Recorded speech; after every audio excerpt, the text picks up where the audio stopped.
Good morning, everyone. I am really excited to get started with today's Teacher's Table because, it's a topic I absolutely love.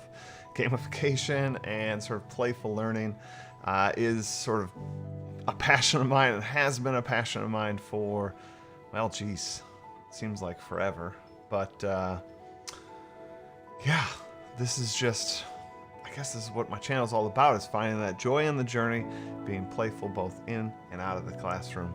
And I'm super excited to have you along for the journey. So welcome to Teacher's Table. If you're brand spanking new to Teacher's Table, this has become and is becoming a great and wonderful playful community that is happy to welcome you. So if this is your first time on the channel, let's just introduce yourself. Don't just hang out there. Put your name in the chat box off to the side. We'll all welcome you. So excited to have you. We got lots of returners coming back. I am so thankful for that as well, because that's the wonderful community we're talking about having here at Teacher's Table. So let's see who we got as some of those returners real quick here. We got Colin from Omaha. So nice to sort of see you again, making it back. Carrie, one of the OG members here. Well, you're all OG members. We're only week 3 here at Teacher's Table. So fantastic. Good to see you. Carol made it. Kathy Sue made it. Fantastic. Kyle, love having you on. It was a great episode. Great, well-played episode if you guys want to check that out. I am super excited about today's topic. Jamie, whoo, California, that's making it early for you. Thank you so much for waking up. Jamie is a rock star in gamification. Love having her on. Phil, nice having you back. Monica made it back. That's fantastic. Love seeing it. Paolo, love having you. I got the coffee as well. It's a full cup. It's a giant cup today. I need a giant cup. It's Thursday. Nick Davis making it back. Love it. Jason here. Thank you very much. Jason from Canada. Again, international show. I dig it. Angie, love having you here. All right, guys, while we wait to get a few more people into the chat, I thought I would sort of just discuss again that yesterday we sort of said, if you want to add something to the space that I might bring up, or if you're answering a question that I put out there, put at Mr. Matera sort of first, because then it'll highlight it, I'll know about it, and it makes it a little easier for me to work with. I'm not saying that it'll be an automatic get up on there, because sometimes I tell a story and then I'm like, ooh, there's 10 of those, and I might pick 2 or 3 to sort of work with, but it really helps me able to sort of pull those out and separate the conversations that you're having with each other, which is awesome, and the conversations that you're sort of having with me and joining and connecting with me. So if you could keep that in mind, is put that at Mr. Matera at the front, then I know that that's in response to me. That'd be awesome. So thank you very much for doing that. All right, we got Liz here. We got Jennifer Ledford here. Fantastic. Celia, I believe this is your first time here, Celia, so welcome to Teacher's Table. Pull up a chair. Hopefully you just find this to be a wonderful community. I know I have found this to be great, filled with so many wonderful people. We already got 6 likes to our like goal, so let's put up today's like goal. We put it at 30, which I think our best, like I said, was 31 or 32, I want to say. But we're at 30 for the like goal today, and got a little surprise for you guys. I got something if we make it to our like goal. I got it. I don't want to give it away, but I got something. So let's hope we make the like goal. For those of you that are new to the community, keep in mind that like goal, that is a community goal. That's, again, showing that we're all together in this. So that's fun. Ooh, yeah. Shout out to all the XP Lab crew here this morning to chat about our favorite topic, gamification. That's true. So if you're new to Teacher's Table and you're not part of the XP Lab crew, that is a book I wrote, Explore Like a Pirate, and we run a Twitter chat, and that is we run a Twitter chat called #XPLAP, and it's on Tuesdays at 9 p.m. Central Standard Time. And we discuss all sorts of things, gamification. We got all sorts of guest moderators in there that are just asking dynamic, great questions. So if you're looking to get started into gamification, come to one of those chats. But if you can't make it to one of those chats, just read through the threads and follow every single one of those people. They are dynamite in terms of gamification. So check that out. All right. Good morning, Heidi. Made it back. Love it. So excited that you're here. Uh, Celia is a newbie. That's awesome. Thanks for making it. Jason, I can't give away what that is yet. All right. So let's sort of get started here right off the bat here. We're talking about gamification, and you know, I'd I want to. This is an open Q&A. So if you guys have something you want me to sort of highlight, something you want me to sort of talk about, put that into the chat with the @Mr. Matera. If you got a question about gamification, a statement that you want me to sort of process through about gamification, love to sort of do that. So let's see. We already have one. Jamie, who woke up early for this. She's already top of her game. Already thinking about next year, what are your plans for onboarding if we start distance learning at the beginning of the year? All right, so I got a great question, but I got to back that up a little bit. For me, always, since I was like year one teaching, I took quite a bit of time to do onboarding with my students, and the big piece of that for me is building relationships, strong, powerful relationships with my students. That has to be sort of the cornerstone, I think, of any successful classroom. So I would dedicate quite a bit of time to team building. And I've been thinking a lot about this, Jamie, that if next year we start digitally, how do you do like a trust fall digitally? That's kind of impossible. Or at least I haven't wrapped my brain around how to do that. So trying to think through how we could do team building digitally. And while I can't say that I have the answer to that, that's my answer to you is I want to begin slowly. Sometimes there's that excitement, that enthusiasm at the beginning of the year, and you're like, I want to get them into it. I'm so excited. I want to teach them my processes, whether gamified or not. You know, you get excited. You want to get them in your Google Classroom, and then you want to get them used to like answering your assignments the way you want to answer those assignments. But it's like, ooh, I think we got to slow down here because again, relationships key. So I would, in my normal class, would have done several team building days, but now we're talking digitally. So maybe that like quickness to the digital spaces like Google Classroom and those kind of things are going to be high on your list, and we'll probably need to do that because we're in a digital space. But I don't want to lose sight of the fact that like we need to build relationships, and I think gamification could be a perfect sort of solution to that. Work on building out the theme with your students, right? So for me, I'm in the realm of nobles. I'm in this like medieval castle-y sort of world. You know, maybe as a way to do some team building, have some easy, light, quote unquote assignments or side quests. Don't even make them for grade points, about building out that backstory. Who are they in this place? What is the backstory to the town?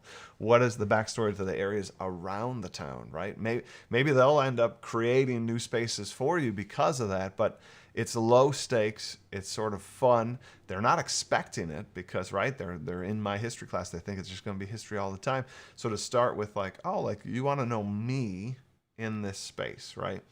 I guess it's the premise behind almost an avatar, right? It's this personification of you inside a different world. Take some time to develop that. So I'm planning to slow down and do that if we start in that digital space. All right, let's see what we have here. I gotta go back a little bit. Lots of comments. Let's find Jamie's. There's Jamie's. All right, let's find another one. Hi, Colin. You'd be interested to know my setup for live streaming. Happy to share that. Don't know if that really fits today's topic, but let's connect afterwards.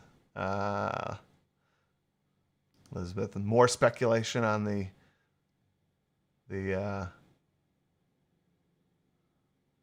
let's see. Oof.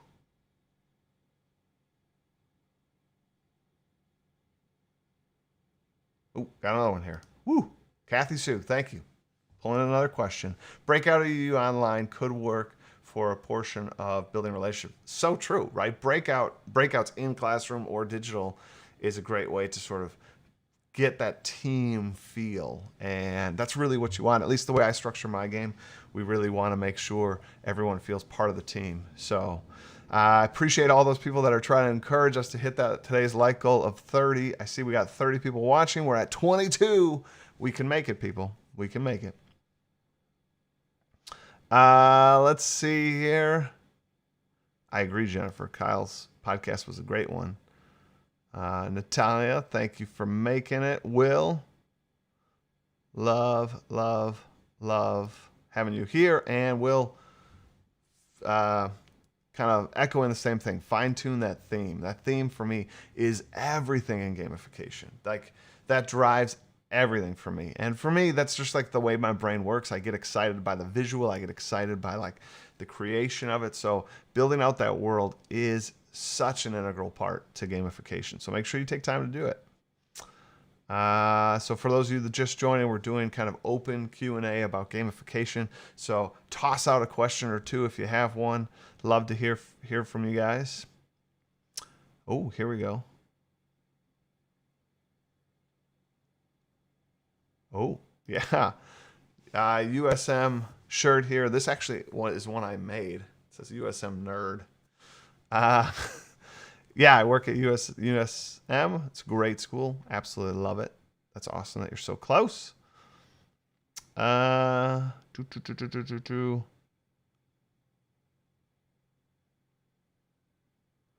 here we go.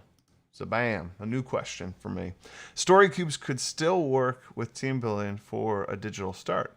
Maybe have your groups like you had for the jam boards, and each group share their story from the dice rolled. I dig it, right? Actually, you could fuse the two, right? We could fuse Jamboard and Story Cubes. If you have a document camera or something like that, or even just use your webcam, you can kind of flip down, roll the dice. Or even if you want to set up for class ahead of time, you could pre-roll the dice, take a photo with your phone, put those pictures onto your computer and kind of like present like, all right, guys, this is the die roll, and have them. You could import that die roll right onto the Jamboard so they all know like these were the dice we're dealing with. And maybe they have to write the story there, or maybe they have to almost make a storyboard about those things. That could be kind of cool. Pictures to pictures as opposed to pictures to words. You got me thinking. I love it. Cheryl, thank you for making it back. I love seeing people here. We have 5 more to go till our like goal's reached. I can't believe it. We're almost there, people. Let's see here. Another one at me. Virtual relationships, like all relationships, are rooted in trust and vulnerability. The physical risk-taking, trust falls can't happen, but encourage open sharing, storytelling to build trust. For me, like on that point, what I've already noticed in digital teaching is time is more valuable than it was before, which blows my mind because I think time is the most valuable thing of all. So when I give students that open mic moment, I think there's like an honor that goes to that, right? And I love it. I love giving them that time. So kind of like you're saying with Trust Falls, honoring that relationship by giving them time, I think would be huge. Let's see. Kyle, I absolutely love it. I love the support. We're at 25 likes. I'm on my screen though. Let's see. Nick Davis with a question. Coming in hot here. What changes are you thinking about for your game next year? So this I'm struggling with because the online teaching offers some benefits that for our games could be really nice, really awesome. But I believe, maybe it's just because I've done it more, I can be more complex with my game in person.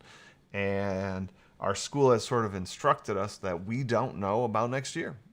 We might be coming back as if everything was normal.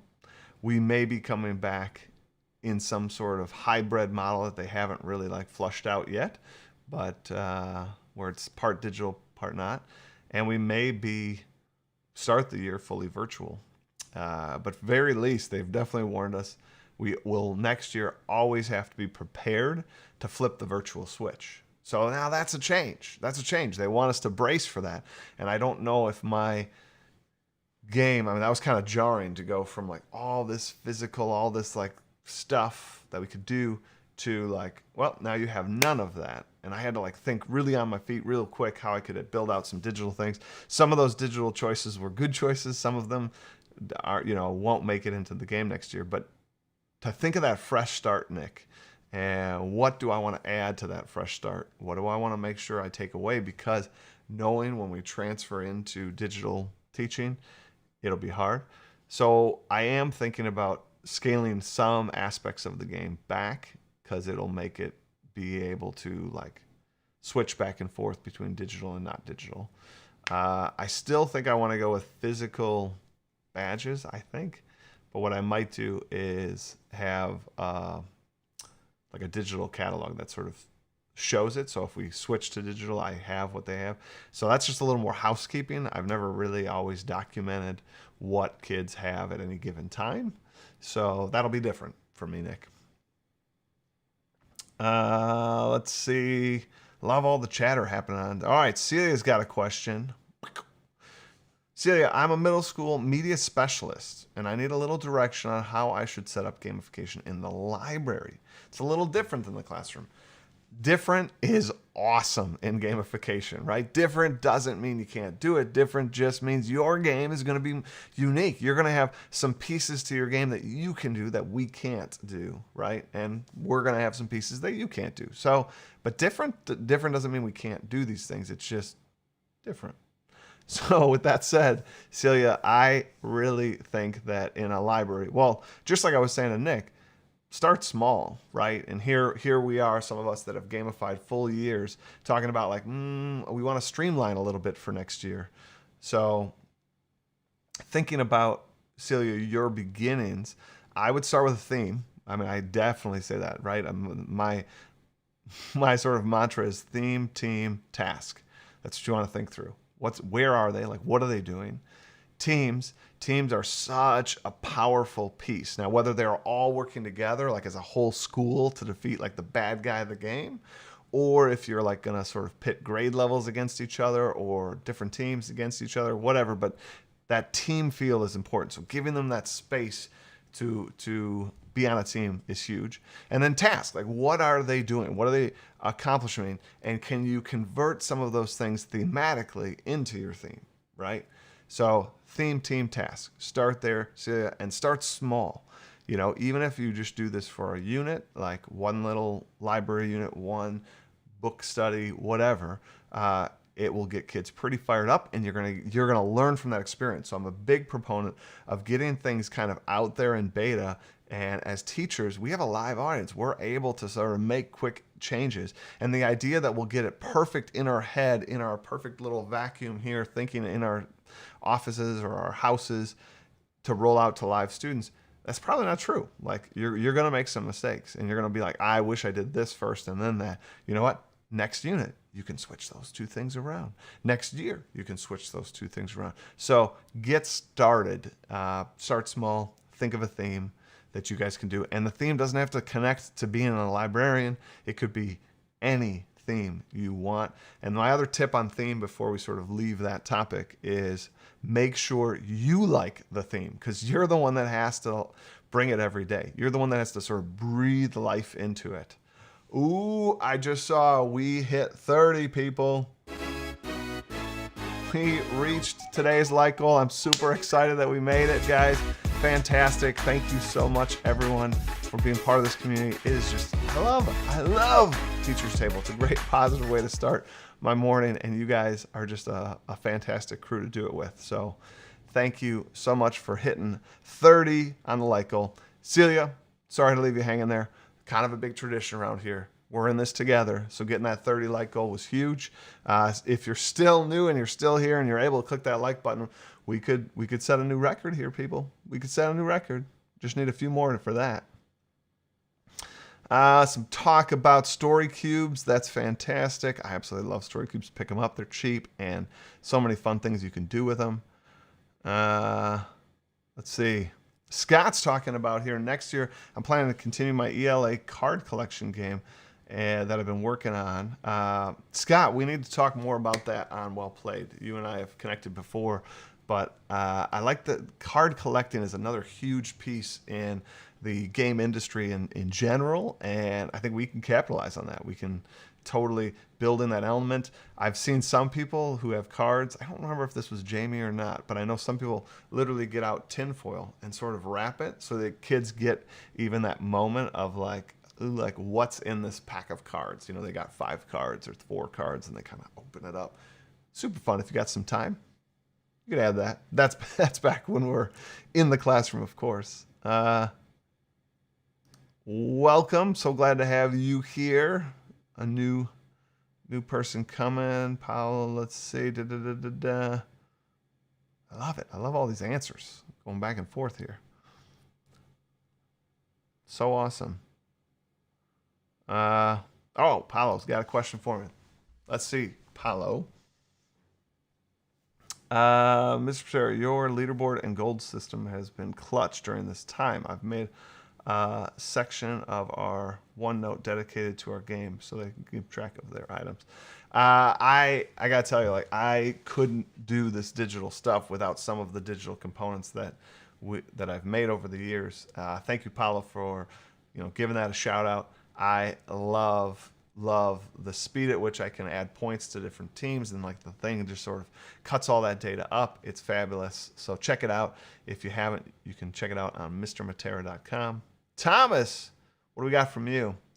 I am using these last few weeks of the term for experiments with tools and game options. Today, we had to bury one idea so that it's off to the next then. Guess that's how next year will be. I have to say, I'm a huge proponent of the end of the year, like your fourth quarter. I have, for probably the last 5-6 years, viewed the fourth quarter as like an idea incubator, right? This is a startup, if you will, an edu startup here, where I try different things, because your students will be no more proficient in your class than they are in that fourth quarter. They understand you, they understand your humor, they understand what you ask of them, right? So if you think back to the beginning of the year and you put up that standard assignment, right? They have to write a summary or something. Well, but it's the beginning of the year, so you have to teach them what you kind of expect for a summary, how they're handing in that summary, what are the expectations around a summary. Now I can just say read chapter 7, summarize. Whoop, they know what that means. So all I have to do is put up on that board one word about it. That's huge. That's a difference. Well, so their cognitive load is lower now because they understand your setup. Now is the time we can throw a few curveballs in there, try a few new techniques.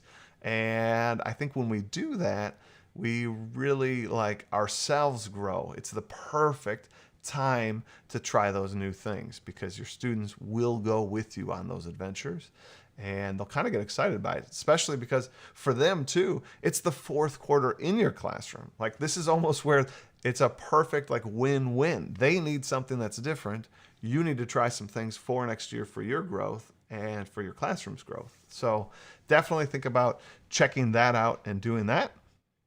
Let's see, we got some new people here. Thank you so much for coming in. I'm gonna jump to the bottom here, catch up with you guys. Let's see, so much back and forth. I love this group.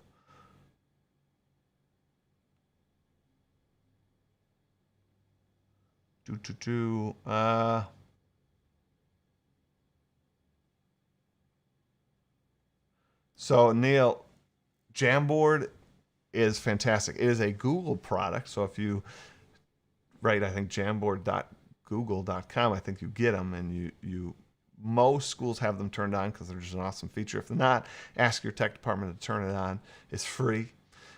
It's like a page layout program of Google Docs, if you will, where you can really move things around graphically. Kids can work on there collaboratively.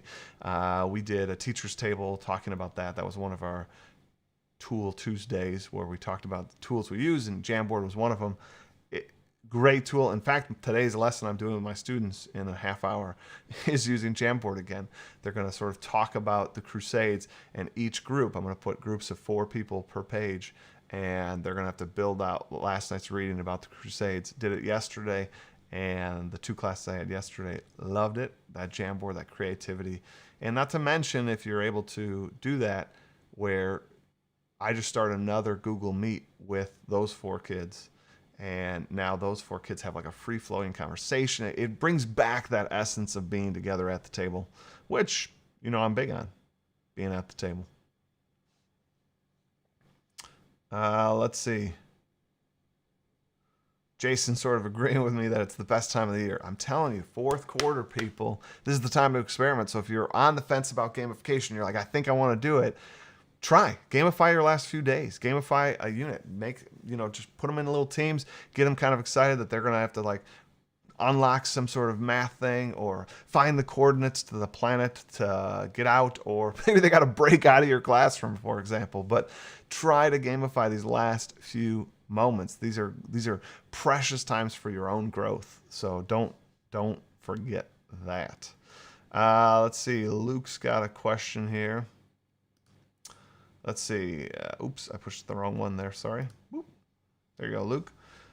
Sorry if you've answered this already. Got here a little late. Do you have a favorite aspect or feature about teaching online? Luke, I absolutely love the positivity here, right? We can all sort of say that I wish I was back in the classroom, but there has been some sort of aspects of teaching online that I have loved, and one of which is the sort of surprising to say this, but the relationship, because I've had time to actually check in with students. We have office hours that I never have. Like in middle school, you're always doing something, from like recess duty to lunch duty to, taking kids somewhere, or like in our building, we have to a lot of times internally sub for people that are missing. So like, I never have just like time that I'm free, that my students are also free. Like that just doesn't exist. But here, in the way our school is structured it, we have the afternoons from like 1 to 3 where I don't teach, but I'm required to still be at the computer, and I can schedule meetings with students, and I've absolutely loved that. And I'll be honest, like I am going to miss office hours when we go back to traditional teaching, right? When every minute of a kid's day is programmed and every minute of my day is programmed, there is no space for the two to sort of naturally connect. And I am going to miss that for sure. I don't know if that's about gamification, but it's definitely something that's meaningful to me. Let's see, we got a few other Mr. Materas here.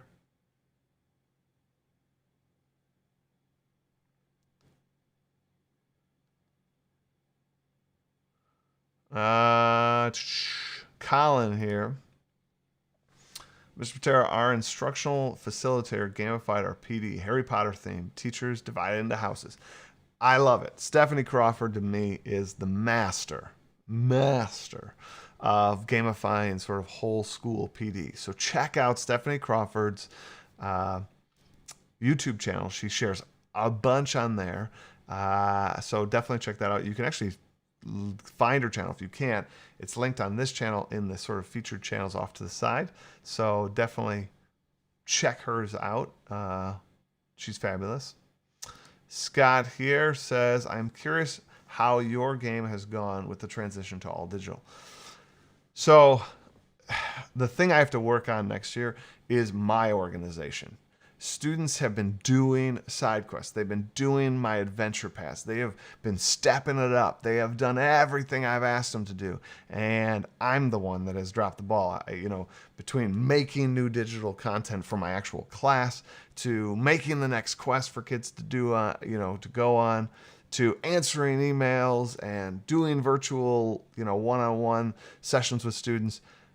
Like the last task I get to is, now I have to like grade those side quests, and some of them come in different spots, and it's like I need to streamline the ability to look at side quests so that I can also streamline the ability to sort of pay out and give out the things kids earned in the game, which makes the game function. So some of those people that worry about intrinsic versus extrinsic, when I say give students things, it's the fuel to the game. They did a task, they unlocked something, they've earned an item, they've leveled up, which now might drive them to more fun aspects in the game because they're able to try a new adventure. They've unlocked this door, they're able to go down this path now.